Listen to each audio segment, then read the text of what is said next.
Gentlemen, please join me in welcoming the Oldham Athletic legend, the Leeds legend, the Brighton legend, the Manchester United legend. It is Stitch. Andy Ritchie's here. How you doing, man? I'm very, very good. Nice to be here. Really looking forward to it. Oh, yeah, you say that now. We'll see if you're still saying that in an hour. yeah, we'll wait and see what the questions are like that they come up. Yeah, correct. Hey, to be honest with you, mate, we're nice and easy, nice and relaxed here. First thing then, we were talking just off air. It's the breaking news that's going on. Pogba and Bruno Fernandes have had a clatter in training. Like, at this stage of the game, does that really matter too much at Man United? Well, I think it does. I mean, I'm surprised that they were on opposite sides. I thought that, if they're having a training game, they'd have been on the same side. So a bit surprising. But I did the press conference this morning for MUTV, and Ollie was saying that there was a couple of little bumps and bruises that he had to find out about, and obviously that there might be a couple of changes for tomorrow's game. So whether he was trying to keep that a little bit quiet, I don't know. But I hope it's not right, because those two have been absolutely fantastic, haven't they, in the last few games together? Oh, Bruno, particularly. Bruno Fernandes has been an absolute, I don't want to say a revelation, but he's been stupendous since coming back. He's been absolutely brilliant. I mean, the whole team they've started really well in the restart. And I think Paul has as well, Paul Pogba. Matic, I think, has been fantastic. And the way that they've played, and they've taken the game to every team that they've played, and the goals that they've scored, it's looked really good for the season next, whenever that starts. I've no idea when that's going to start. But I'm sure that Ollie will be very pleased with the progress that they've made, and the way that the lads have reacted since coming back. They've obviously all done well in lockdown. They've all worked hard, but that short space of time to get them back into a way of playing again. And what has been pleasing for me is that they've carried on from where they left off. We didn't really need that break because they were playing quite well, seemed to be gelling together. And it's just gone on from that. And sometimes that isn't easy. We've seen that with quite a few teams that have, just not doing what they did before lockdown. I think I was going to say exactly that, Andy. Sheffield United and Leicester spring to mind. And Leicester's a very dangerous one, because they're like, Leicester and Man United could swap places in the table, and Champions League places are up for grabs there, aren't they? Yes, they are. I think as well that the manager was saying on his press conference this morning that he thinks it'll go to the wire. It could go down to that last game. We played Leicester, don't we, in the last game. I hope it doesn't go that far, but you never know. We had some good results the other night. Chelsea and Leicester both losing was great for us. And we have to make sure that we take advantage of that tomorrow. We can't slip up at home against Bournemouth. Bournemouth seem to be on death's door at the moment. They're leaking goals. They're not playing particularly well, which is, I think, is strange for them, because they always seem to have that little bit of team spirit, if you like, down at Bournemouth. And the manager there, Eddie Howe, has always said that that's what they thrive on. But it just doesn't seem to be working since lockdown's finished, and they've come back. And we played against Norwich, who are not playing very well, and managed to get through there, although we struggled a little bit. That might have been with the changes, just a little bit of, that going on. But tomorrow we've got to really take advantage of the good fortune during the week.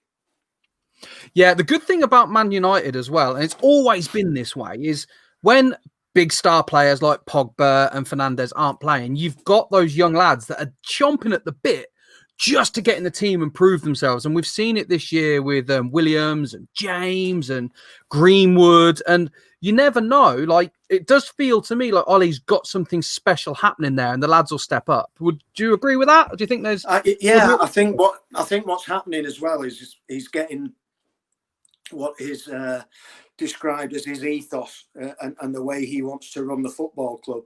Yeah. I'm sure that a lot of Man United fans would have seen his press conference this morning, and what he said in terms of, if they come into the door and we talk about it and we get the right person, they're in the door. If they come in and we don't like them and they don't want to be part of what we're doing, they go out of the door. And I think that was probably what I would say that Sir Alex would have been like.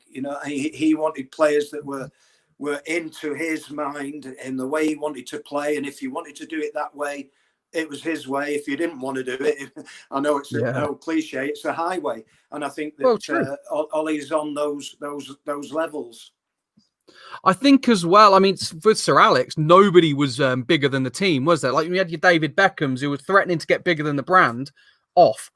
Yeah. And it was always, even Sir Alex himself wasn't bigger than Manchester United, which is some great humble pie when you look at, say, like a Brian Clough possibly got bigger than Nottingham Forest in his day, whereas I think Ferguson just kept it a little bit lower down. Maybe not much, but a little bit lower.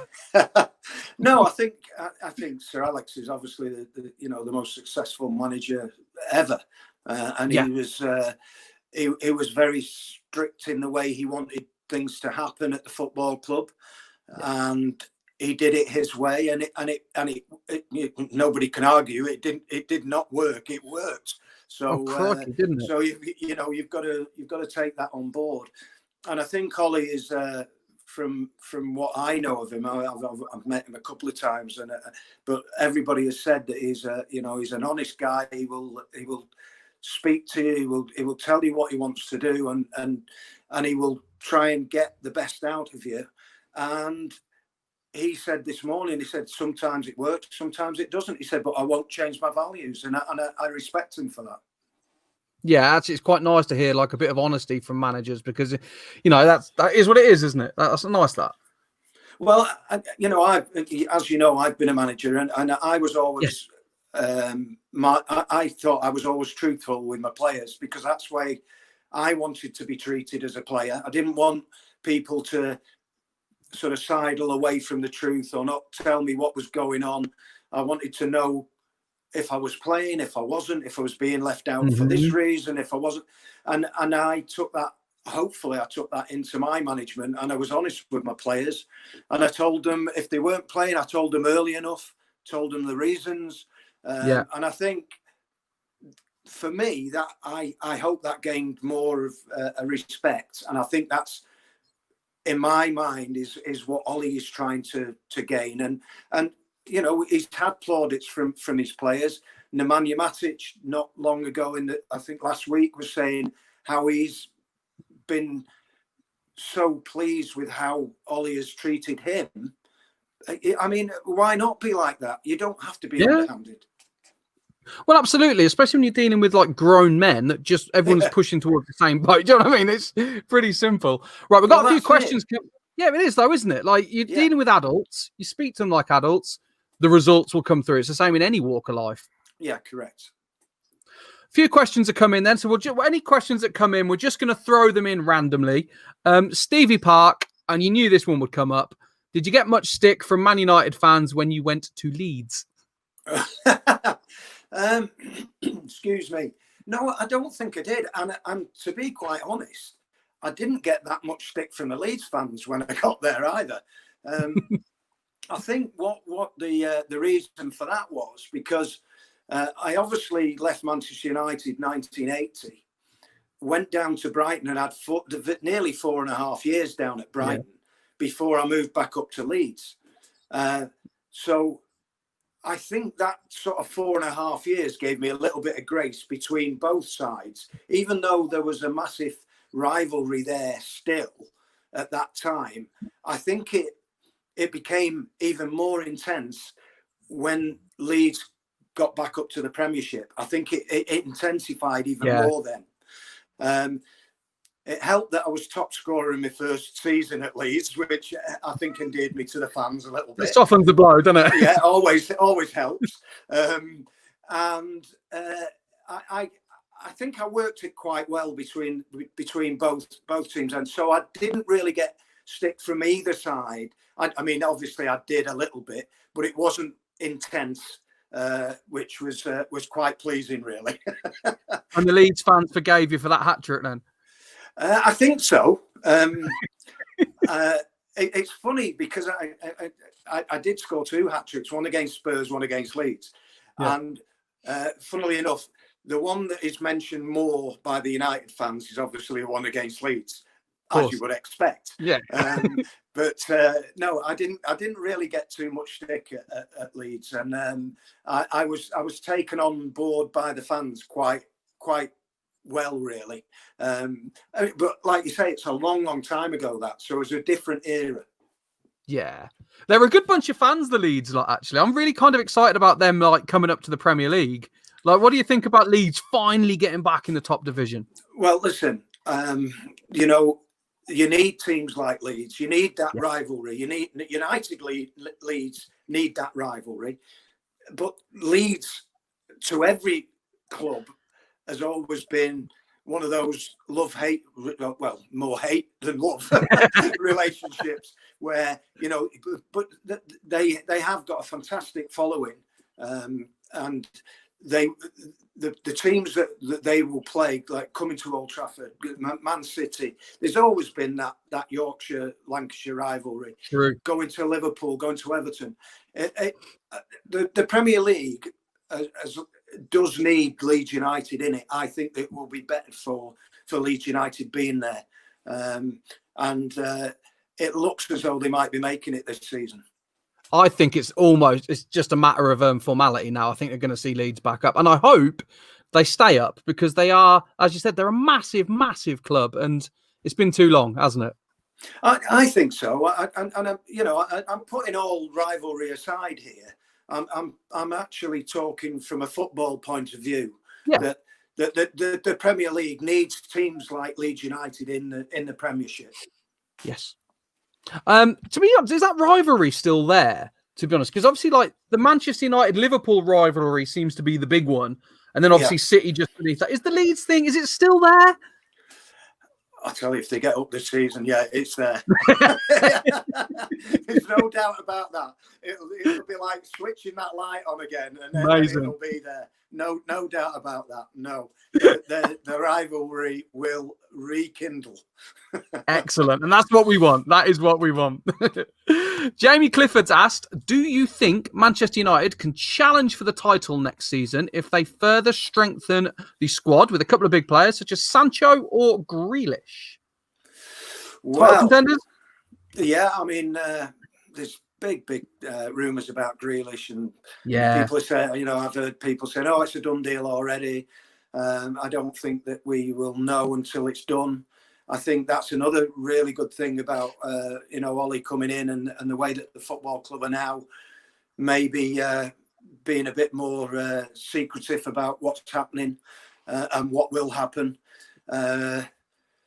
Sancho, well, I mean, we're linked with everybody, aren't we? You go on the BBC website and the gossip column, we're in every single thing, everybody we are attached to, and Ollie said that this morning.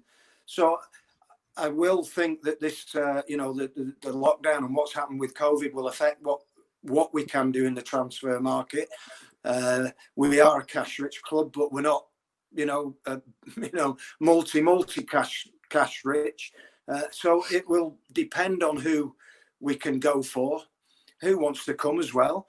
And I think Ollie is looking for a certain type of player, as I talked about just before, about the ethos and the way he wants certain characters into the side. That's what he's building. And whether they fit into that is another thing as well. So we'll just have to wait and see what happens. And we do need to strengthen. I think we do need 1 or 2, maybe 3 more players.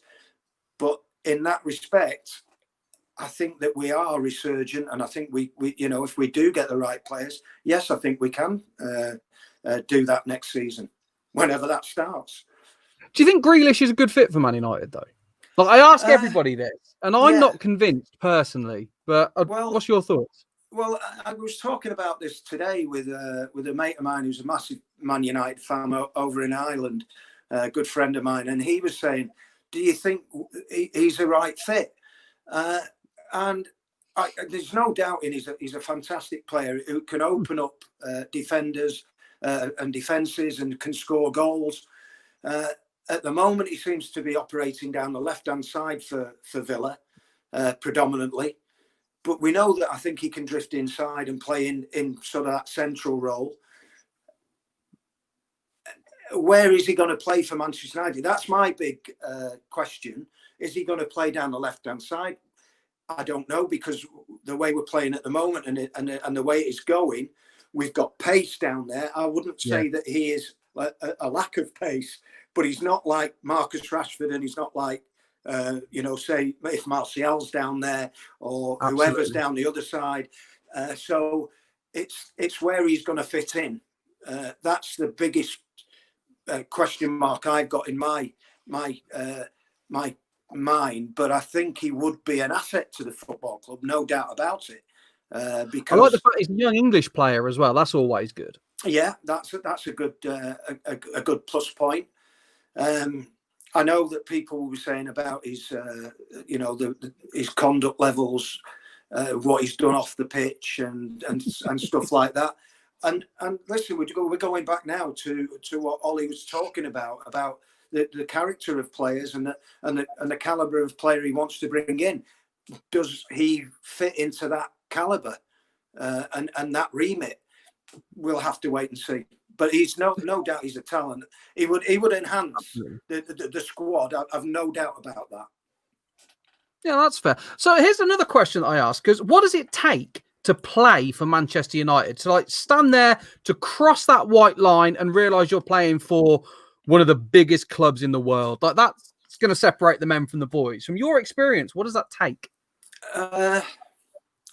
Well, it's obviously different people that you're talking about here, and some people can take that pressure. Some people crumble under that pressure. We've seen that happen over the years, haven't we? You know, great players that you think are going to just walk in and cakewalk the place, and it just takes them over, and they can't perform to the level that actually got them there in the first place.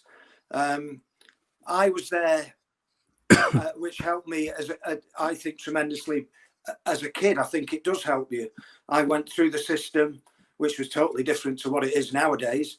It was B team, A team, and then the reserves, 3 teams, and then you're chucked into the first team. So I think that helped me to get into the psyche and the ethos of playing for Manchester United.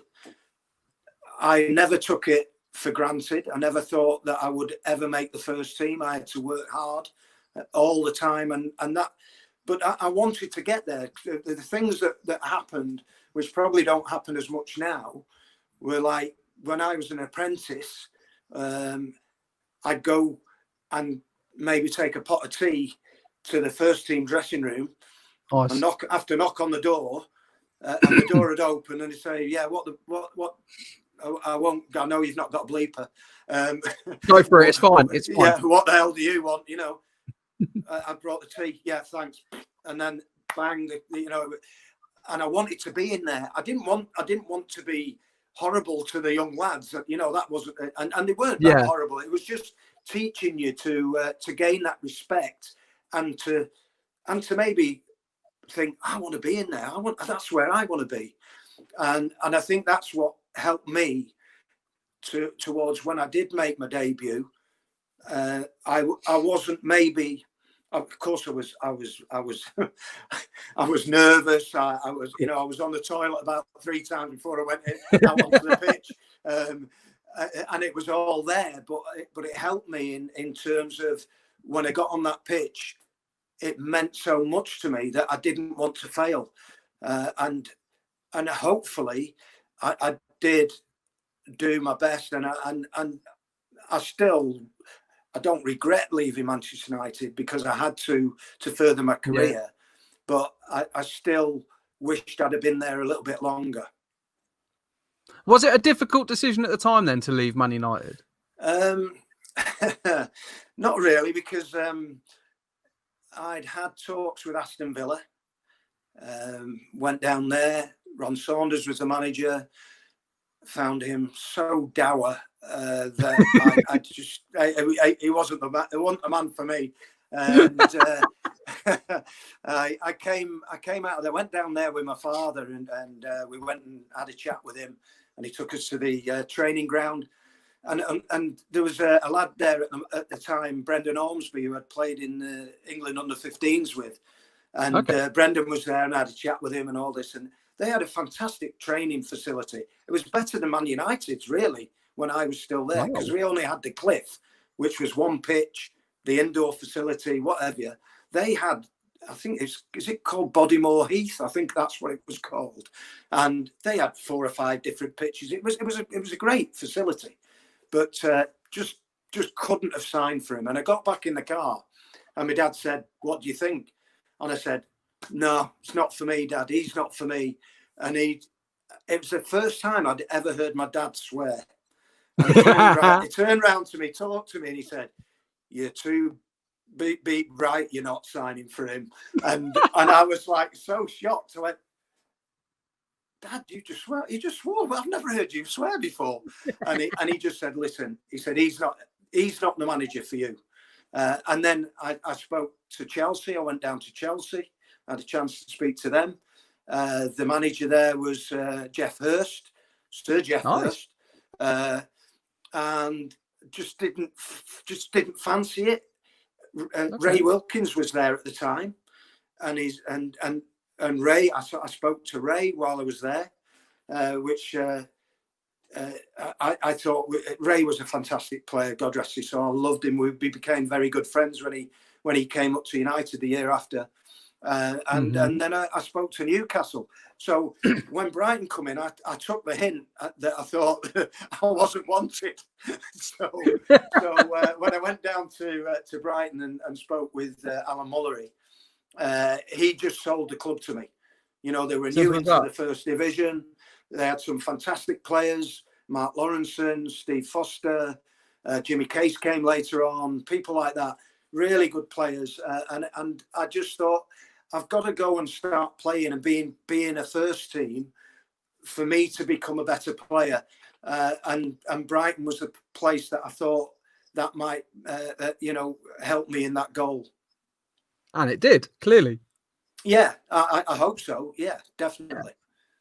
So, leaving Manchester United in 1980, you've since been welcomed back to the club, and you're doing a lot of work with match day, commentary, hospitality, all that kind of stuff. What's it like when they welcome you back? Because we hear from a lot of the ex-players that once you're Man United, you're always Man United. Yeah. I mean, I sort of did stuff while I was managing as well. Yeah. And every time I got relieved of my post, I got a phone call from United and the commercial side. Do you fancy coming back and doing a bit in the lounges and stuff like that? Brilliant. Which was absolutely fantastic, because I'd done quite a bit for MUTV. I've been involved with MUTV for probably too long for the viewers to remember. But I feel so privileged to be still working for the football club. Yeah. So the nearly getting on for 35 years that I was a player there, to be in and around the place and still working and doing MUTV, working on match days, doing all the bits that I'm doing. I just absolutely love it. It's fantastic, and I really am lucky to be doing that job. It looks like a great job, to be honest with you. What would you say the perks are? Because we've spoke to Wes Brown on here. We've had Ben Thornley on here. Obviously, Clayton. We know a lot of the guys that do a lot of that. What are the perks of that? And if you've got anything you can tell us about Wes or Lee Martin or Ben Thornley that we can use against them, we are more than happy to take that as well. Well, I'll give you something against Snoz, because he always beats me at golf, the bandit. Yes, no, he is a good player, and so is Clayton as well, by the way. No, I mean the perks are just being there, getting to see the games. You get a lovely meal. You meet some fantastic people. I feel like I am a people person. I love talking to the fans. I work in the Ambassadors Lounge with Dennis Irwin, who is a massive big mate of mine from my Oldham days. I've known him 20 odd years. Of course. Yeah. And I worked with Albert Morgan, who was the manager's kit man for 26 Kit man. years. Absolutely, the dog's doodahs. I love him to bits. We've become really good friends, and it's just a place, you know, just being there. I was a United fan as a kid. I was lucky enough to manage to play for my boyhood team, and to go back there and just do that. It's just like there isn't any perks. The perks are just being there. And sounds like a good perk to me, to be fair. It's great, honestly.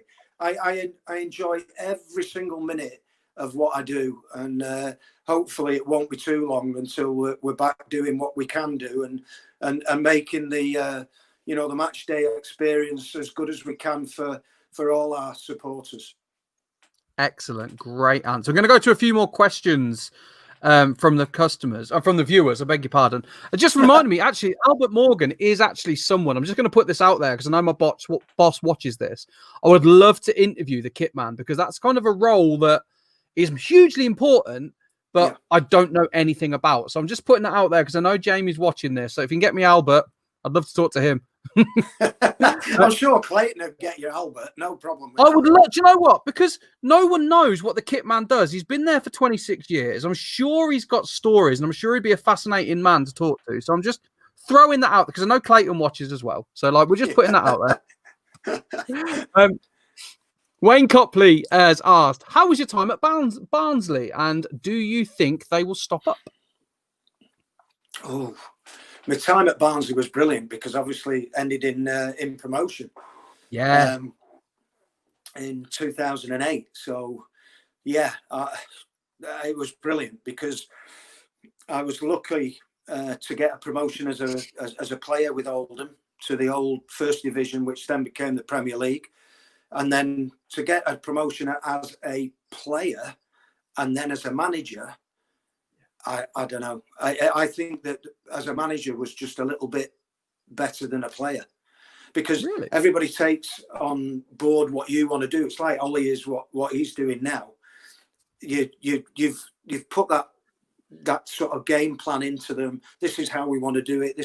They've taken it on board. They've bought into it. And it's come to fruition, albeit it was in the playoffs, which is probably the best ever way to get promotion. It's the worst place if you lose. I bet you didn't say that at the time, do you? No, of course. But yes, I mean, I loved it at Barnsley. Will they stay up? It's going to be difficult for them. I hope so, because I obviously don't want them to be relegated. But they need to get some results pretty quick, and I hope so. Definitely hope so. Next one, on a similar kind of subject, Dan Pritchard, do you think Leeds can stay up next season? So I think that goes back to our conversation about them going into the Premier League. Can they stay in the Premier League? Well, that's the massive question, isn't it? Because have they got the funds? Yes, they will get funds for going up. Yeah, they've definitely got some good players there that can definitely hack it in the Premier League. But I think that they will just be thinking about, if they do go up, just staying in there. Doesn't matter what position you finish, and the owners and the people that are putting the money in there. That's all they should be thinking about in the first season. Of course, you want to do well, but if you just stay in there and you get that money again, then you can start building, and it's just a promised land, isn't it? But the thing is with the Premier League, I think they can stay up, but they'll have to strengthen. They will have to strengthen, definitely. It's tight down the bottom end of the Premier League now, isn't it? As well, like the last. Say the bottom 10, bottom 13 almost. There's not many points between them these days. It really is getting a lot closer down the bottom end. I think what has happened, and pretty quickly since the restart, is that it's gone tight at the top, which, we're looking at that now at the moment.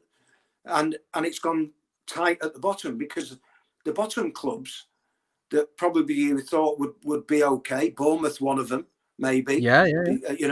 They've had a terrible run of results.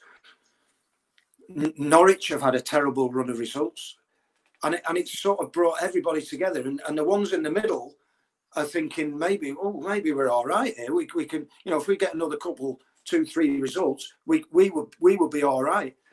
Yeah. Excuse me. So it's going to be very, very interesting. But like I said at the top, we need to take advantage of the good results we got during the week.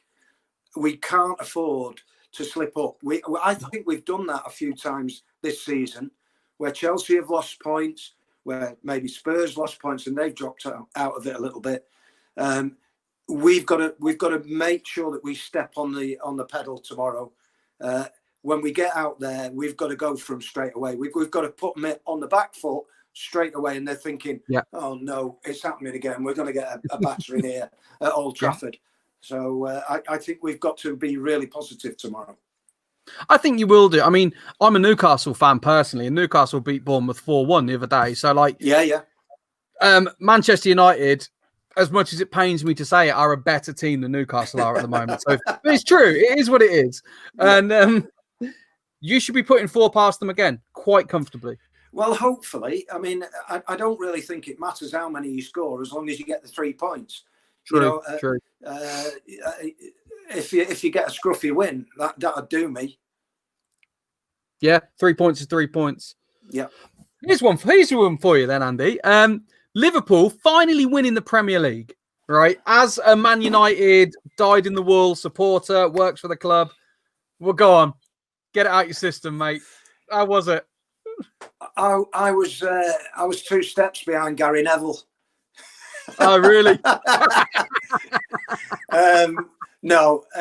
Listen, I did the press conference the other week, and Ollie's response was the response I will give, that for anybody to win the Premiership in the way that they've done takes a real good season. They've deserved it, but I hate it, and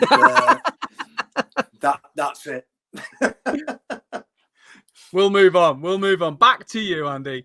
The greatest goal you ever scored and the hardest defender you played against, please. Oh, wow. Jeez. Greatest goal I ever scored. Oh, my word. That's a hard one. The hardest players. I played against Mark Lawrenson and Alan Hansen. I played with Mark Lawrenson at Brighton before he left and went to Liverpool.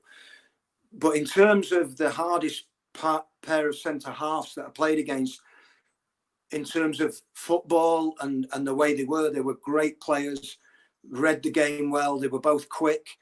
Mm-hmm. They were the hardest in terms of the teams I played against. I know that David May's watching this, because I've seen a text come up on my phone, and he wasn't the hardest, so he can stop sending me texts. But the 2 hardest players that I played against in terms of physicality, and they used to kick you all over the pitch, were 2 lads that played for Oxford. Gary Briggs and Malcolm Shotton. And honestly, they just lamped you all over the place. They used to keep Malcolm Shotton would keep me up for 3 or 4 things, and then he'd pass me over to Gary Briggs, and he'd keep me up and then pass me over to him. I used to hate playing against them too. But in terms of football, it was definitely Alan and Mark Lawrenson, Alan Hansen, Mark Lawrenson. Fair. Who's the best player that you played with or against them? Like, in your mind, in your career, who's the best player you ever saw or played with or anything like that? I've got to say, I've mentioned him already. The best player I thought I ever played with was Ray Wilkins when he was at Manchester United. He was much maligned, I think, at United. But if you were looking at somebody that plays in the game now, how much he would be worth. He could drop the ball on a sixpence a la Scholes, Scholes. I look at Scholes. He's one of the best players I've ever seen. I wish I'd have played with him, and not in a charity game a couple of years ago. I wish I'd have been able did you actually to play with him? Oh yeah, we played it. Yeah, we played a couple of charity games, and he tried to knock balls in for me to run onto, and I can't run now, so I never got on the end of them. But Ray, I was very pleased to say he was a friend, and he was an absolute diamond of a bloke and a fantastic player. Excellent. Another question I ask everybody, because it's still talking point in football at the moment. What do you think to the Newcastle United takeover rumours? What that would mean for the club? Whether we think it's going to happen, or just your thoughts on that whole, what is a bit of a mess at the moment, to be honest. Yeah, I mean, I feel sorry because listen, they're another team that need to be in the Premier League with the fans that they've got, the fan base. They love. I loved playing at Newcastle because of the fans and the atmosphere. I didn't particularly like the results I got at Newcastle because never seemed to come away with a win wherever I was playing. But it just seems to be yes, there's something happening. Then next, no, it's fallen through again. And then what was the last thing that with the government saying that they shouldn't be involved in this? Is it Saudi Arabian takeover? Yeah, it seems to be piracy. So, yeah, I don't know. I hope they do get somebody that comes in and puts a bit of money in there, and really gets them back to where they could be, but obviously just not as far as Man United. We came close once, mate. We did come close. Yeah, once. You did. Yeah, certainly did. Yeah. We won't go into that one, will we? No, I can't. My heart's only just got over it, and it was like 20 plus years ago. Okay, another question we ask everybody, Stitch, if you don't mind, your thoughts on Roy Keane. I don't know whether you cross paths with the man, but you certainly would have seen him play. What are your thoughts and memories of Roy Keane ahead of the Superstar Speaker's 5 exclusive dates with the man? Well, listen, there's no doubt in that Roy Keane was a world-class player. I did play, I think, for Brighton against him when he was at Forest, and he was only a young player coming through. And he played that a game down there. And I think everybody knew that he was a talent. Mm-hmm. And, he was a pivotal part of Man United's success. Very, very hard taskmaster. And I think he played the game as he wanted everybody else to play. And sometimes, not saying that he was the be all in everything of standards, but he wanted everybody to give 100%, which is what he gave. I took a team as well when I was managing to the Stadium of Light, and he was manager there. And I have to say, he was sweetness and light. He was fantastic with me. We had a good conversation after the game back in his office, and I think that maybe sometimes he gets a little bit of bad press because he speaks his mind, and if you speak your mind, sometimes people don't like what you say, and unfortunately, you're always going to get that. But there's no doubt in his talent as a footballer. He was one of those people that you looked at and you thought, yeah, everybody needs to give that amount of everything to a football game. I love the fact he speaks his mind, to be honest with you. And I love the fact that even though some people don't like it, he doesn't care. Like, he just says what he wants and he'll stand by it. He's always done that. So why change? You don't Absolutely. change your spots. And like I say, unfortunately, a lot of people don't like that. They don't maybe like the truth sometimes. They just don't maybe like the way he comes over and actually says what he says. But you're never going to change him. So why argue and have a go at him? Because he's going to do it the next time if he's not happy with stuff. And you're probably going to lose. If you argue with Roy Keane, chances are you're going to lose, I think. Yeah, I don't know. I've never had an argument with him, so I wouldn't want to. I wouldn't pick one, but certainly, you can't say anything about him as a footballer. Nah, it's amazing. I'll tell you this now, right? We did an event with him in Belfast, and I have never been so well behaved at work in my entire life. I was clean shaven. I was dressed to the nines. Everything was inch perfect. Because I was. Hold on a minute. Why are you clean shaven? He's never clean shaven. He's started all the beards off and all that. What's the problem with you? Yeah, because I was scared. That's why. Because also I was in Belfast, so it's not far away from where he's from. I could have just been. Nah, and all joking aside, an absolute gentleman, an absolute class act every step of the way. And he was, again, sweetness and light with us all. But made one of the things I always say about this, I don't know if you agree with me, but when you're working with someone, I like a handshake at the beginning and a handshake at the end and a thank you. That's something I've always been brought up with. So if I'm working, say me and you were working together in a live interview, I'd have shook your hand at the beginning and I'd shake your hand at the end and say thank you. That's just, and he does that and I like that. Yeah, totally agree with you. There's, manners where I was always brought up to say please and thank you. And absolutely. And like you say, and I think that unfortunately, I think that's going out of quite a lot of society at the moment, which is not good for me. Yeah, exactly. Oh, Mal, our resident Leeds fans on Malk Hall is like, should have asked him if Keane regrets the Haaland incident. Yeah, right. I'd have ended up with one myself. You have to ask Roy, and I don't think I'd ask him that.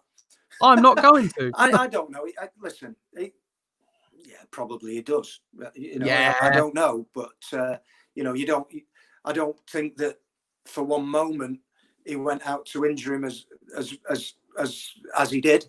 I don't think anybody does that. There's very, very few challenges in the game that I think people really do mean to hurt people. But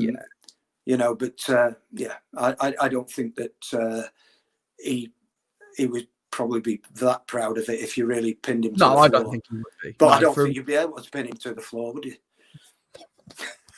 Wouldn't want to. I'm going to ask you another question, Stitch, because we talked a little bit about you transitioning into management. What's your advice for football managers? What's your big takeaway from being a football manager, and what did you learn from the managers that you played under? Yeah, well, first of all, loved it as a manager.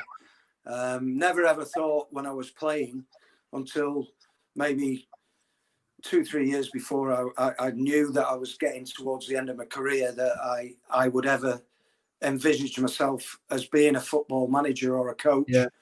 And then it just took me. I went down to Lilleshall to do my full badge and was taken with it. Just thought, this is what I want to do. Loved every minute of it. Was lucky, like I say.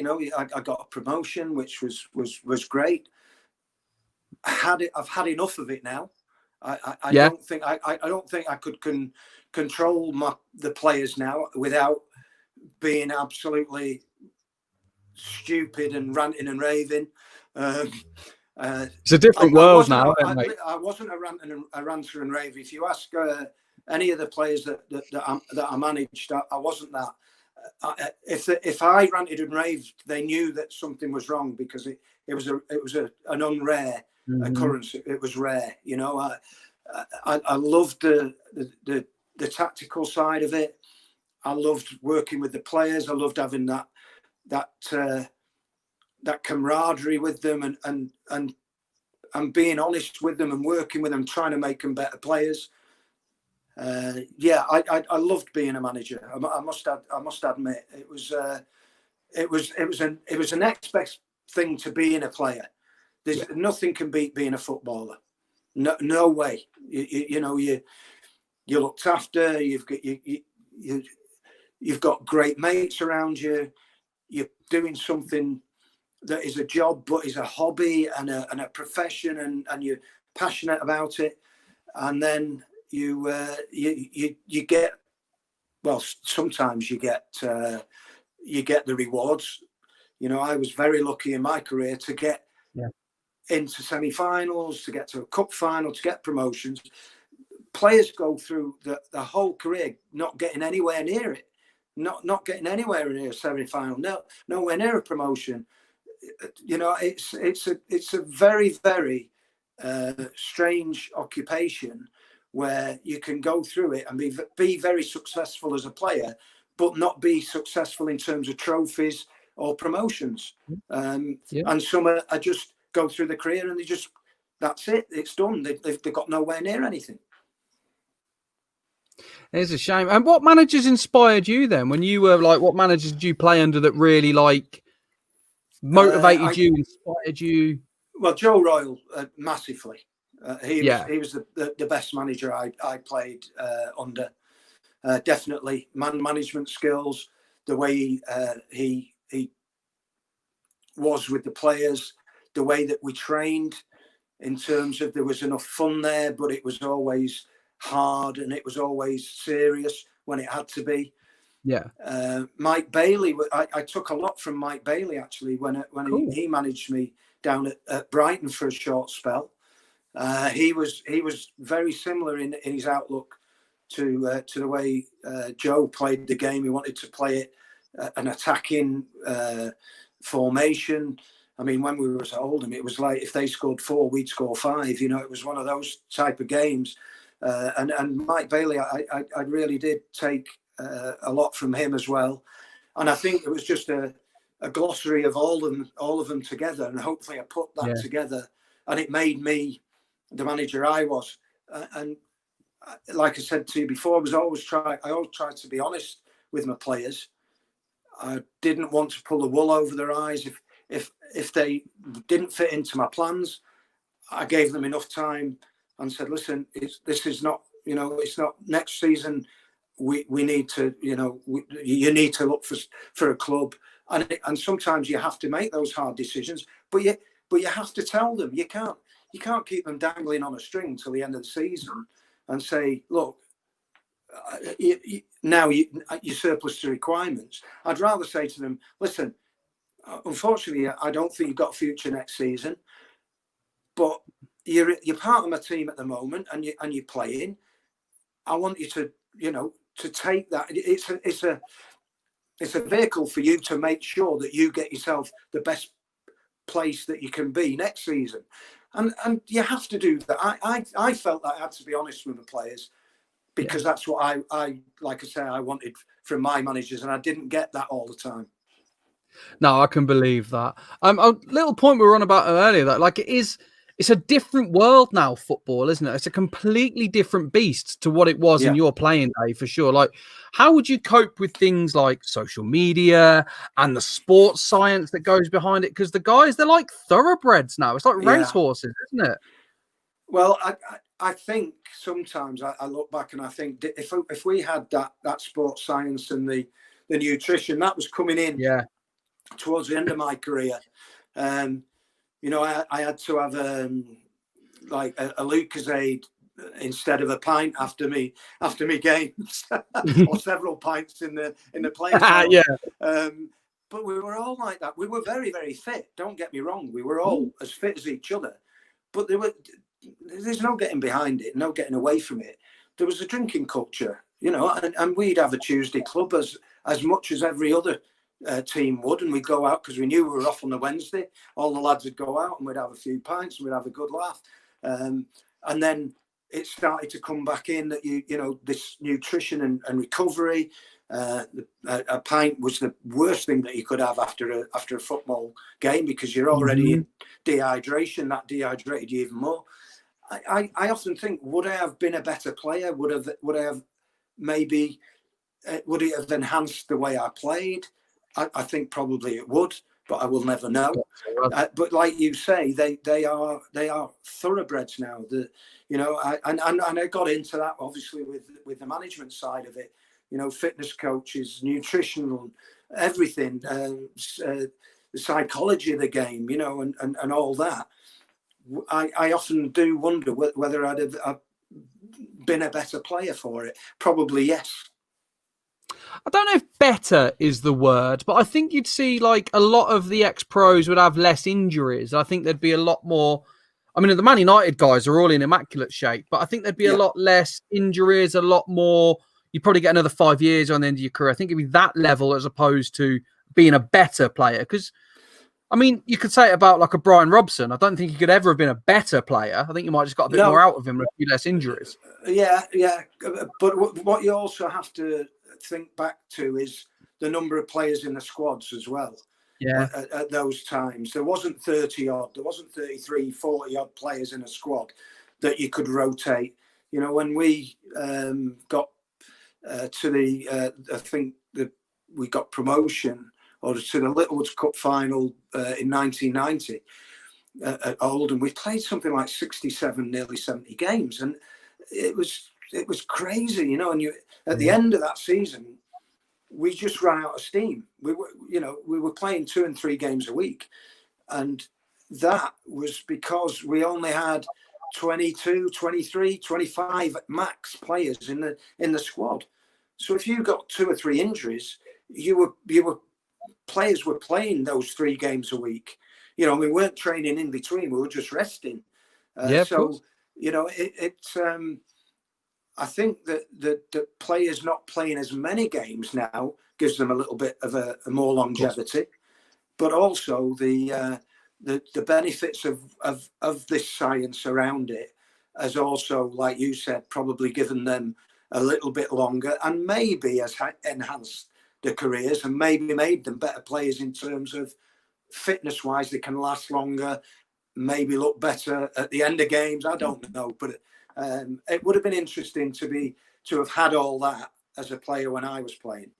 Yeah, it's a fascinating subject. I was speaking to Glyn Hodges the other day about how it travels down the leagues as well, because obviously money dictates all this stuff. Like at Wimbledon, it's having to not fight as such, but they don't have the finances that an Arsenal have to do it. Do you know what I mean? So there's a whole other challenge there as well. Yeah, there is. I mean, you know, the GPS things and all that, you know, and seeing how far they've run, I think it's made harder for players in terms of if you pull the player in and say you're not playing on Saturday.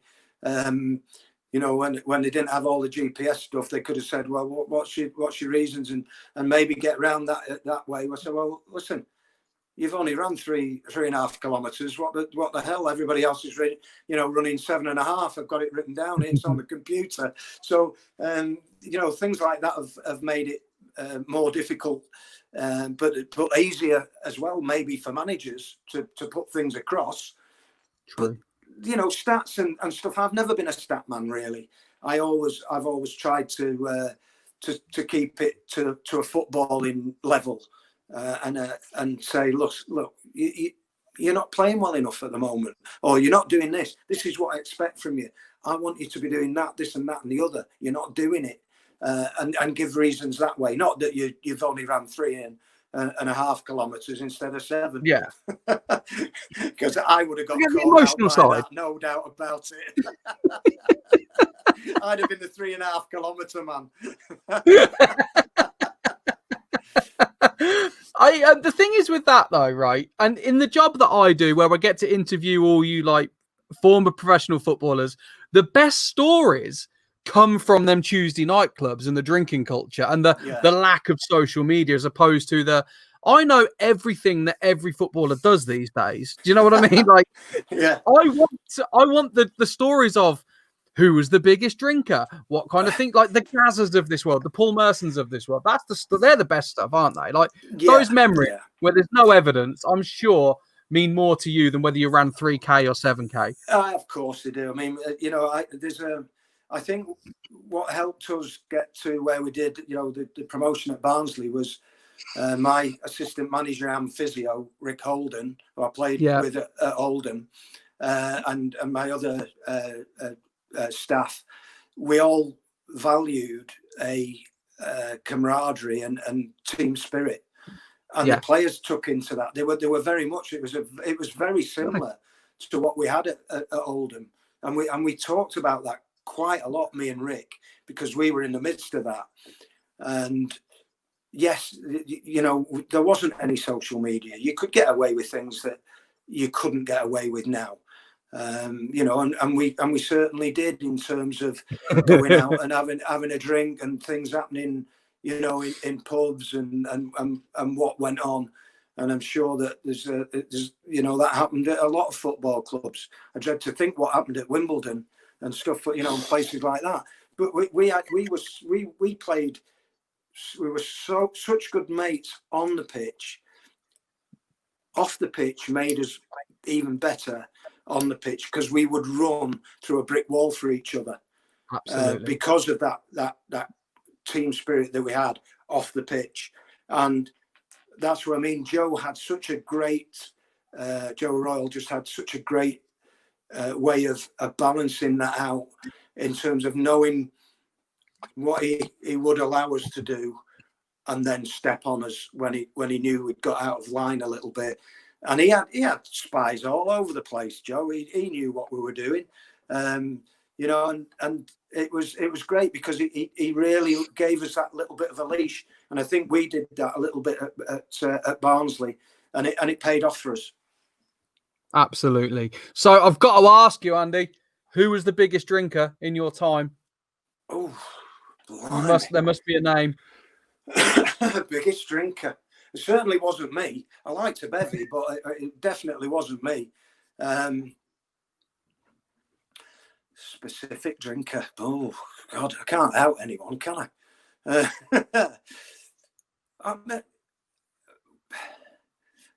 At Oldham, there was one or two, to be fair. Rick liked to drink, and I think he would say to me that he was one of the ones that could handle a few pints, but I wouldn't like to say he was the biggest drinker. I'll say fair me, enough, but it wasn't me. It wasn't me. You sit on the fence, Andy. That's fine. You play political. That's fine, mate. Yeah.